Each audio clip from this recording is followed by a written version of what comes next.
ఇది చెప్దామంటే మెయిన్ ఒకే ఒక intention sir. Lockdown టైంలో ఎంతోమంది టెక్నీషియన్స్, ఎంతోమంది సినిమా ఇండస్ట్రీ టెక్నీషియన్స్ చాలా ఇబ్బంది పడ్డారు.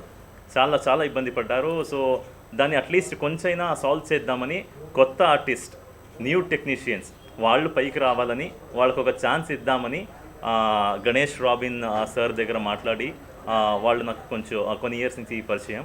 తర్వాత సాయి సార్ కూడా నాకు ఒక గురువు లాంటోళ్ళు. So is a dancer and even I'm also basically dancer from childhood and also an actor. So ఇలా ప్లాన్ చేసిన తర్వాత కొత్త ఆర్టిస్టులు పైకి రావాలనే ఒక ఇంటెన్షన్తో మనము ఈ మూవీ చేసి సో ఈరోజు సాయంత్రం premiere show launch central library హాల్లో పెట్టుకున్నాం. So I'm inviting and I'm humbly requesting all the media people should come and bless us and you people have to support us. అలాగే ఇక్కడ ఉన్న అందరూ విఐపీస్ కూడా రావాలి అని నేను కోరుకుని నా చిన్న మాటలని తీరుస్తున్నా.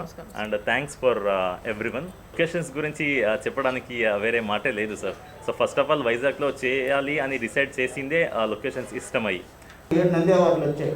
అలాగే రొమాంటిక్ క్రిమినల్కి ఉత్తరాంధ్ర అంబాసిడర్గా నేను పనిచేశాను, దానికి 2 అవార్డులు వచ్చాయి.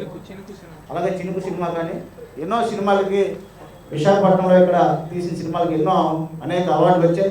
మీ సినిమా కూడా ప్రేక్షకులకు ఆదరణ పొందాలని, మరి మీరు ఏ టీం అయితే మీ టీం కష్టపడుతుంది, మీ కష్టం నెరవేరాలని, మరి పరిపాలనా రాజ్యానికి పేరుగాంచిన విశాఖలో భవిష్యత్తులో ఇండస్ట్రీ అంతా కూడా విశాఖ రాబోతుంది.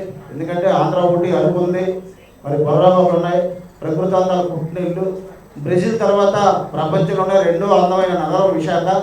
953 కిలోమీటర్ల పొడవైన సాగర తీరం, చుట్టూ అడవులు, మధ్యలోనే ఎత్తైన కొండలు, ఇలా అన్నీ కూడా విశాఖ అందాలే.